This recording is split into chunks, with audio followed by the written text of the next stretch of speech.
미국 연방준비제도가 트럼프 2기 행정부 출범 후 처음으로 기준금리를 0.25%포인트 내렸습니다. 최근 고용이 둔화한 것을 우려한 조치로 다수의 연준 위원은 올해 금리를 2번 더 낮추는 게 적절할 것으로 예상했습니다.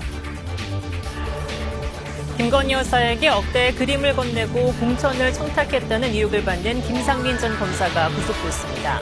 김건희 특검은 통일교 집단 입당 의혹과 관련해 국민의힘 당사에 대한 압수수색 재시도에 나섰고, 내란 특검은 정진석 전 대통령 비서실장을 처음으로 소환해 조사하고 있습니다. KT 구단 소액 결제 사건의 피의자인 중국 국적 남성 2명에 대해 법원의 구속영장 심사가 진행되고 있습니다. 피의자 중 1명은 범행 경위에 관련해 시키는 대로 했다고 말해 경찰은 공범이 추가로 있는 것으로 보고 수사를 확대하고 있습니다.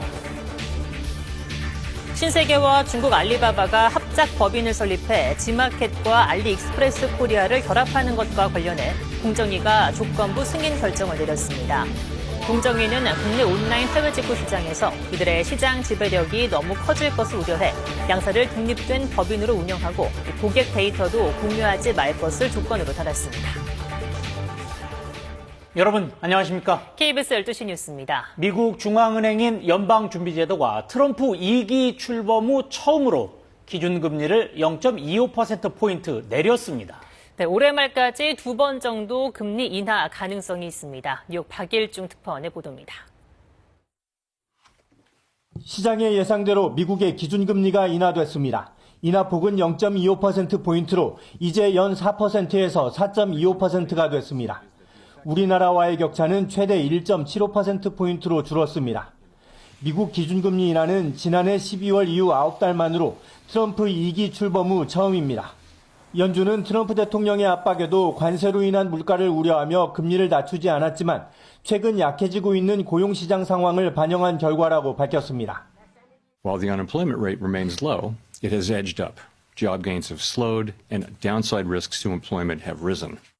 미 연방준비제도 위원들의 경제에 대한 전망은 6월 전망 때보다 성장률은 높여잡았지만 실업률과 물가에는 변함이 없었습니다. 그러면서 연준 위원들은 올해 말까지 0.25%포인트씩 금리를 2번 더 인하하는 게 적절할 것으로 예상했습니다. 하지만 물가에 대한 우려가 완전히 사라진 건 아닙니다. The increase in goods prices accounts for most of the increase in inflation, or perhaps all of the increase in inflation over the course of this year. And we do expect them to continue to build over the course of the rest of the year and into next year. 이번 금리 결정엔 트럼프 대통령이 새로 연준 이사로 임명한 스티브 마이런 백악관 경제자문위원회 위원장을 빼고는 모두 동의했습니다.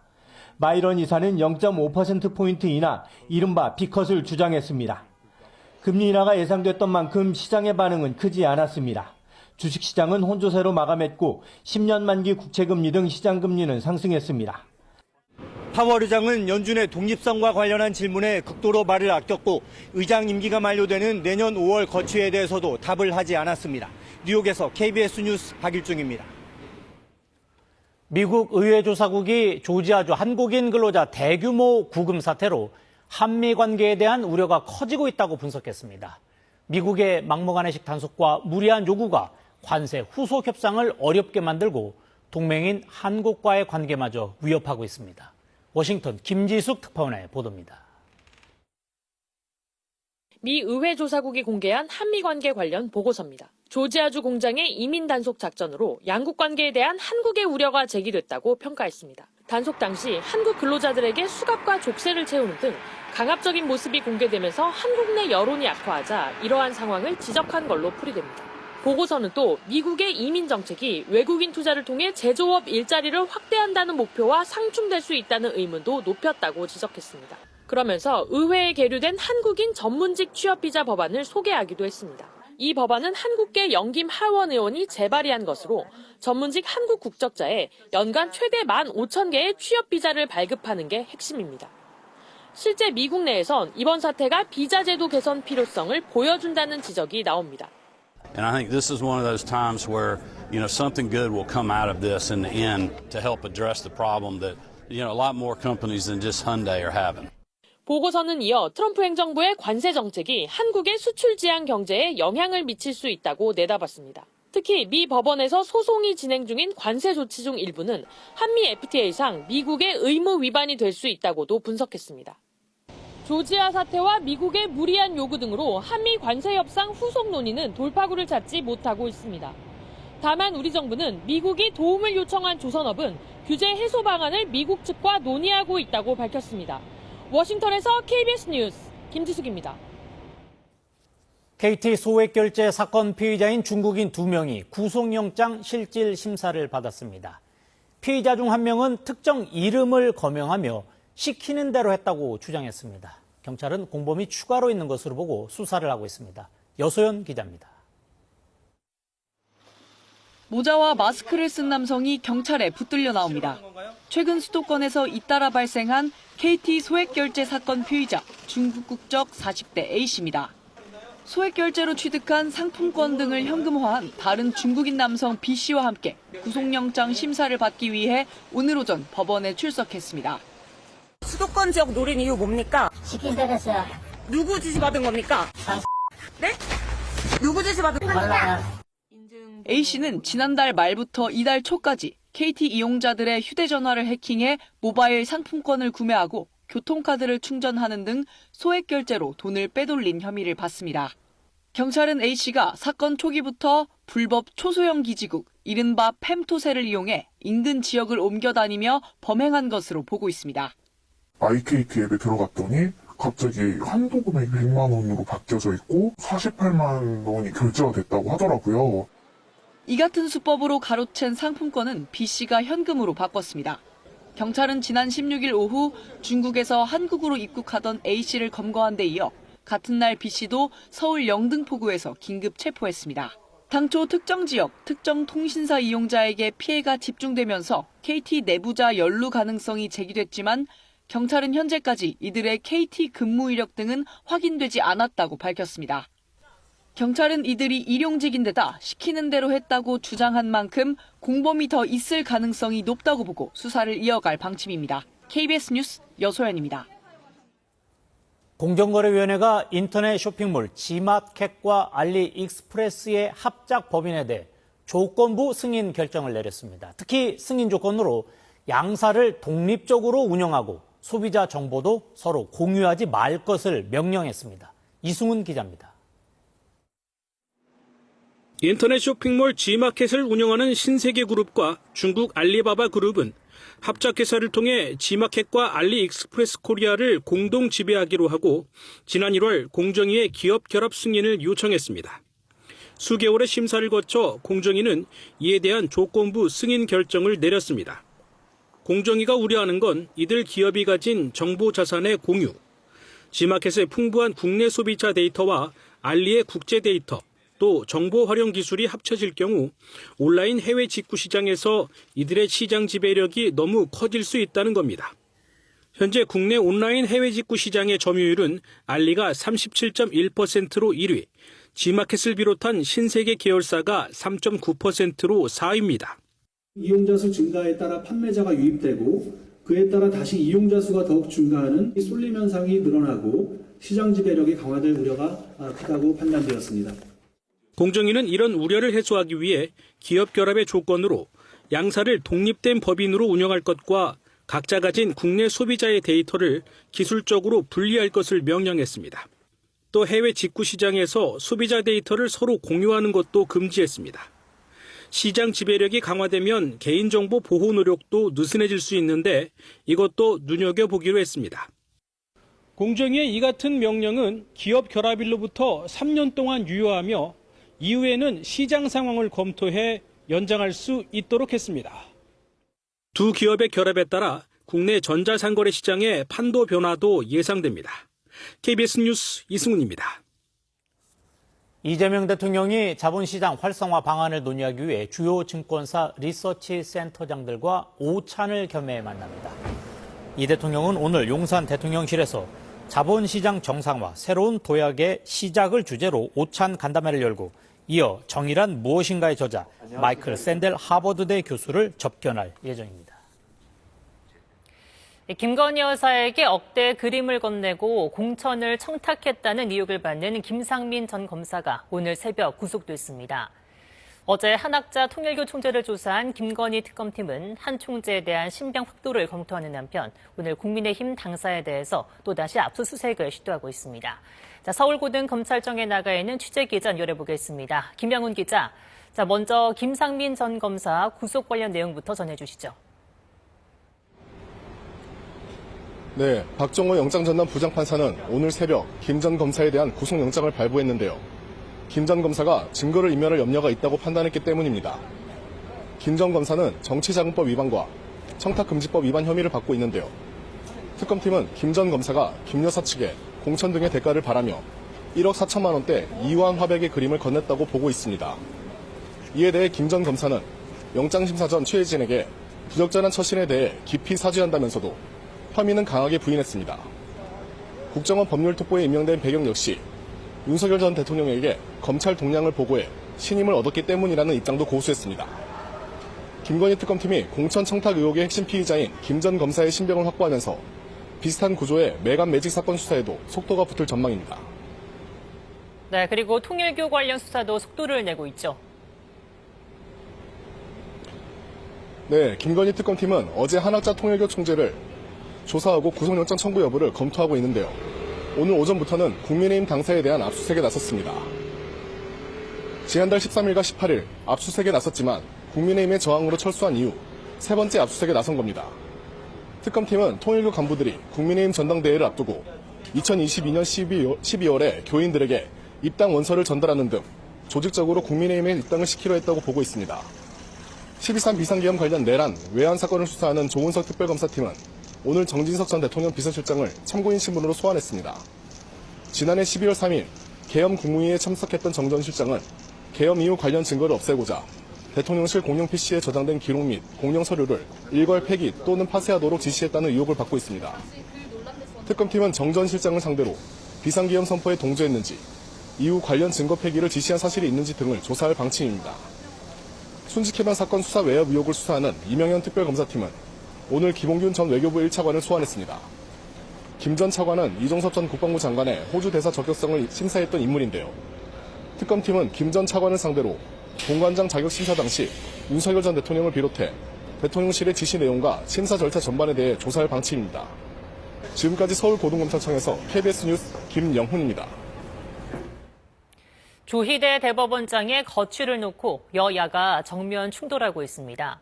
민주당은 특검 수사까지 언급하며 사퇴 압박을 멈추지 않았고 국민의힘은 여론몰이와 공작 정치가 도를 넘었다며 반박했습니다. 김유대 기자입니다. 조희대 대법원장에 대한 민주당의 공세는 수위가 더 높아졌습니다. 한덕수 전 총리와의 회동 의혹에 대해 조 대법원장이 공식 부인했지만 특검을 통해서라도 진상을 밝혀야 한다고 주장했습니다. 사실의 진위 여부를 밝히기 위해서는 특검의 수사가 필요하다. 이것이 현재 민주당의 입장입니다. 조 대법원장 의혹에 대한 진실 공방으로 내란 전담 재판부 등 사법개혁 본질을 흐리려는 시도라고도 맞받았습니다. 공정하고 빠른 재판의 촉구라든지 그런 또 공정성을 의심받고 있는 재판부에 대한 그 조치라든지 이런 것들에 대한 것들은 전혀 답을 하지 않고 국민의힘은 근거 없는 의혹 제기라며 청담동 술자리 시즌2 가짜 뉴스라고 비판했습니다. 그러면서 대법원장 사퇴를 겁박하는 공작 정치를 멈추라고 요구했습니다. 여당 대표가 특검을 향해 대법원장을 수사하라고 수사 지휘를 하고 있습니다. 전형적인 수법입니다.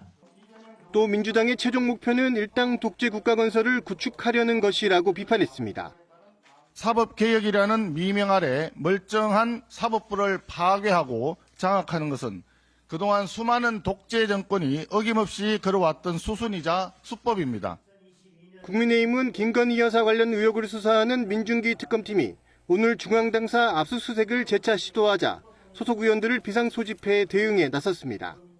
대정부 질문 마지막 날인 오늘 여야는 조희대 대법원장 사퇴론과 내란 전담 재판부 설치 등을 놓고 또다시 첨예한 공방을 벌일 것으로 보입니다. KBS 뉴스 김유대입니다. 서울의 첫 수상 대중교통 한강버스가 오늘부터 정식 운항을 시작했습니다.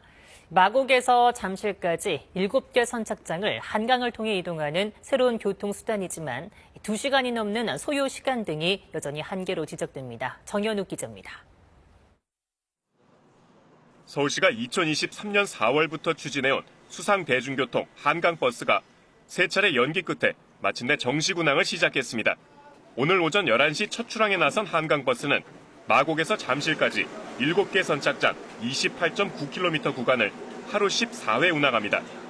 요금은 성인 기준 편도 3,000원으로 대중교통 환승 할인이 적용되고 기후동행 카드에 5,000원을 추가하면 무제한 탑승할 수 있습니다.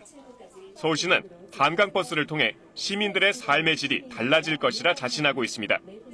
다만 마곡에서 잠실까지 일반 노선 소요 시간이 127분으로 당초 서울시 예고보다 50분 이상 늦어진 것이 가장 큰 단점으로 지적됩니다.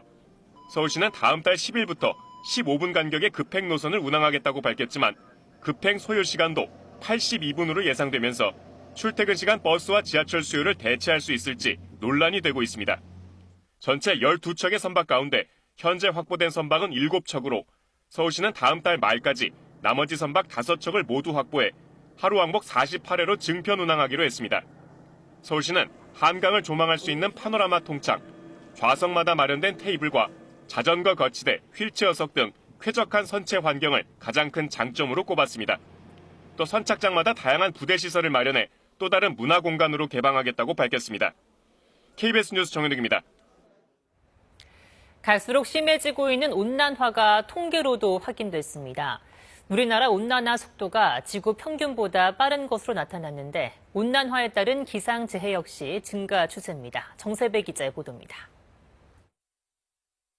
환경부와 기상청이 발간한 올해 우리나라의 기후위기 평가 보고서. 보고서는 먼저 한반도의 온난화 추세가 강화되고 있다는 걸 통계로 확인했다고 밝혔습니다. 온난화를 불러오는 온실가스의 경우 지난해 한반도의 이산화탄소 농도는 430 ppm 내외로 전 지구 평균보다 5에서 7 ppm가량 높았습니다. 지난해 평균 농도 증가율은 3.4 ppm으로 이전 10년 연평균 증가율보다 1 ppm 높았습니다. 이에 따라 지난해와 2023년 한반도의 연평균 기온은 각각 14.5도와 13.7도로 역대 1, 2위를 기록했습니다.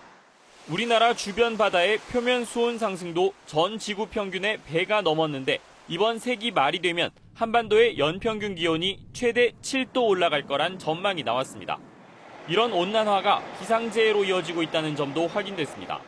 폭염과 집중호우의 발생 빈도와 강도가 모두 늘었고 초강력 태풍이 유지될 수 있는 고수온 발생 확률은 최소 5배 커진 것으로 나타났습니다. 보건, 산업 분야에도 영향을 줘 지난해 폭염에 따른 온열 질환자 수는 직전 평균보다 배로 늘었습니다. 수온 상승 등에 따른 양식업 피해 역시 갈수록 증가하는 거로 분석됐습니다. 정부는 이번 보고서를 조만간 확정할 제4차 국가기후위기 대응대책을 수립하는 데 반영할 예정입니다. KBS 뉴스 정세배입니다. 중국 베이징에서 외교장관 회담을 한 조현 외교부 장관이 다음 달 시진핑 주석이 한국에 올 가능성이 높다고 밝혔습니다. 조 장관은 이와 함께 한반도 비핵화를 지지해온 중국의 입장엔 변화가 없다고 덧붙였습니다. 베이징 김효신 특파원의 보도입니다. 회담에서 만찬까지 한중 외교장관의 대화는 3시간가량 이어졌습니다. 조현 외교부 장관은 이번 회담에서 시진핑 주석이 방한할 것으로 느꼈다고 밝혔습니다. 시진핑 주석께서 경주 에이펙 서미트에 오시고 또 그 한국 방문도 함께 하시고 왕이 중국 외교부장은 다음 달 한국 답방을 약속했는데 시 주석 방한 준비 목적도 있는 것으로 보입니다. 시 주석이 경주 에이펙 정상회의를 계기로 11년 만에 방한한다면 한중 관계 회복에 확실한 신호가 됩니다. 坚定睦邻友好方向，坚持互利共赢目标，做名副其实的战略合作伙伴。 회담 테이블엔 북한 문제도 올랐습니다. 중국은 그간 한반도 비핵화를 지지해왔는데 이달 초 북중 정상회담에선 비핵화 언급이 없었습니다.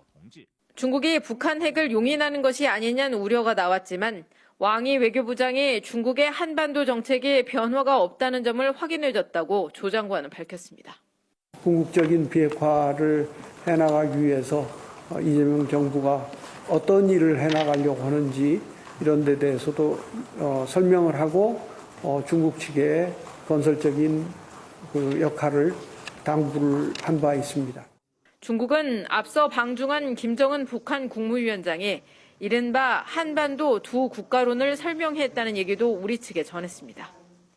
중국은 이번 조 장관의 방중이 미국과 중국, 중국과 미국 사이에서 한국이 외교적 균형점을 찾아가는 시금석이 될 것으로 기대하고 있습니다. 베이징에서 KBS 뉴스 김효신입니다. 금융당국이 오늘 롯데카드 해킹 사고에 대한 조사 결과를 발표합니다. 피해 규모가 롯데카드가 밝힌 것보다 더 큰 걸로 KBS 취재 결과 확인됐습니다. 애초 해킹된 사실도 모른 채 뒷북만 쳐온 롯데카드가 이런 사실을 몰랐는지 아니면 숨겼는지 철저한 수사가 필요합니다. 송수진 기자가 고발합니다. 롯데카드 온라인 결제 서버에 첫 해킹 공격이 들어온 건 지난달 14일 저녁. 악성 코드를 씹는 전통적 수법의 해킹 공격으로 다음 날에도 반복됐습니다. 롯데카드는 이 같은 피해 사실을 보름이 넘게 지난 지난달 31일에서야 파악하고 다음 날 금융당국에 신고합니다. 피해 규모에 대해선 1.7GB, A4 용지 최대 100만 장 분량의 데이터가 빠져나갔고 개인정보는 없다고 밝혀왔습니다. 31일 일요일 날 낮 12시에 유출 사실을 확인을 하고 그리고 다음 날 오전에 금감원에 바로 보고를 한 거죠. 그러나 금융당국 조사 결과는 다릅니다. 롯데카드가 당초 밝힌 1.7GB의 수십에서 수백 배가 탈취된 거로 확인됐습니다. 내부용 업무자료뿐 아니라 일부 고객의 카드 번호, 유효기간, 결제 내역도 유출됐습니다. 다만 금융당국 고위 관계자는 탈취한 고객 정보를 악용한 카드 사용이나 카드 복제 등의 피해는 현재 확인되지 않았다면서 정보 유출 사실만으로 불안해할 필요는 없다고 말했습니다. 금융당국은 롯데카드 서버에 대한 포렌식 작업 등을 마무리하고 오늘 조사 결과를 발표합니다. 해커들이 침입한 경로와 보안 취약점, 빠져나간 정보 등이 구체적으로 밝혀질 전망입니다. 당초 해명과 다른 조사 결과를 받아들게 된 롯데카드도 오늘 대국민 사과와 함께 피해 보상안을 내놓습니다. KBS 뉴스 송수진입니다. 명의만 빌려준 이른바 바지 임대인을 내세워 700억 원에 가까운 전세 사기를 벌인 일당이 경찰에 붙잡혔습니다. 서울경찰청 금융범죄수사대는 사기 혐의로 부동산 컨설팅업자 등 71명을 검거했다고 오늘 밝혔습니다. 이들은 경제적으로 어려운 사람들의 명의를 30만 원에서 100만 원에 사들인 뒤 그 명의로 서울 강서구와 인천 일대에서 빌라 306채를 매매해 보증금 693억 원을 가로챈 혐의를 받습니다. 특히 임대인 한 명당 주택을 최대 2채까지만 보유하게 해 국토교통부의 악성 임대인 수사망을 빠져나갔습니다. 우리 기술로 만든 한국형 발사체 누리호가 2달 뒤 발사를 앞두고 최종 점검을 받고 있습니다. 일주일 정도 걸리는데 문제 없는 걸로 판단되면 정확한 발사 날짜가 공개됩니다. 황종호 기자입니다. 4, 3, 2, 엔진 점화, 이륙. 굉음과 화염을 내뿜으며 날아오르는 누리호. 우리 독자 기술로 개발한 한국형 우주 발사체입니다. 3차 발사 때 최종 발사 시각까지 확정하고도 기술 문제가 발견되며 일정이 미뤄지기도 했습니다. 그로부터 2년여 뒤 네 번째 발사를 앞둔 누리호에 대한 최종 점검이 진행 중입니다. 초기에 구성품 제작에 좀 품질 이슈가 좀 있었던 것도 사실입니다. 발사체의 성능을 최종적으로 검증을 한번 해보고 넘어가자. 연료가 충전되지 않은 발사체를 조립한 뒤 극저온 환경에서도 정상 작동하는지를 확인하는 일명 WDR 시험을 진행합니다. 이때 발사체와 발사대와의 연계 상황도 점검합니다. 제 뒤로 보이는 발사대에 실제 발사될 누리호가 최종 점검을 위해 세워져 있습니다. 결과 분석에는 일주일 정도 걸리는데 문제가 발생하지 않으면 발사 일정이 최종 확정됩니다. 특히 4차 시도에서는 항공우주연구원으로부터 기술 이전을 받은 민간 기업이 만든 발사체가 처음 사용됩니다. 기존과는 다르게 부품의 제작과 총조립을 민간 기업에서 담당하고 있습니다. 비즈니스가 가능하도록 저희가 지원하는 게 이제 공공 누리호 발사의 가장 중요한 목적이고요. 4차 발사는 3차 때보다 전체 탑재 위성 중량이 2배 늘어난 상황. 예정대로 오는 11월 누리호가 발사돼 새로운 우주시대의 출발점이 될지 관심이 쏠리고 있습니다. KBS 뉴스 황정우입니다. 기후환경 뉴스 기후는 말한답니다. 올해 들어 화재 피해를 입은 국가 지정 유산이 크게 늘어난 것으로 집계됐습니다. 국가유산청 자료에 따르면 지난해 화재 피해는 4건이었지만 올해는 20건으로 급증했으며 보물로 지정된 연수전, 가온루 등이 산불로 전소됐습니다. 소화전 등 소방설비와 방범용 CCTV 설치가 미흡해 대책 마련이 필요하다는 지적이 나오고 있습니다. 청주시가 수소의 생산과